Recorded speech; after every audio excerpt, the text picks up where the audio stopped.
In this video, I'll be showing you step by step how to create a bill inside of Xero. It is super easy to do. So the first thing you need to do is open up Xero like you usually would. Then from here you need to go up to business and go down to bills to pay. Then from here it should be looking something like this. And if you go up here to the green point up here, you can say new bill. When you click on that, it should be looking something like this.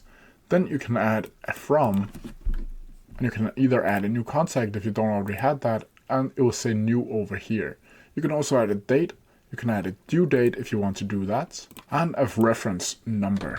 Those two are not optional. Then from here you can add in which currency you want to use. You can either add your current currency or you can add a new one down here if you want to do that. Then over here you can add the total, and you can add the amounts are tax exclusive, tax inclusive, or no tax at all. Then down here you can add items on your item list, and if you scroll down here you can go down to see all of your specific items, where it will automatically add a description, a quantity, and then a unit price.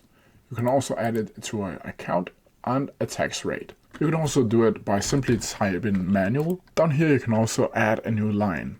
And you can also add up to 5, 10 or 20 if you click on this. You can also assign expenses to a customer or a project if you want to do that. But when you're done, you simply need to click approve. You can also click approve and add another if you want to do that. But when you click approve, it should not be looking something like this. This should be green and said that you have made the total amount, or you have created a new bill. And that's how you do it. If you have any questions about it, please leave them down in the comment section below and I'll try my best to answer them as quickly as possible. See ya!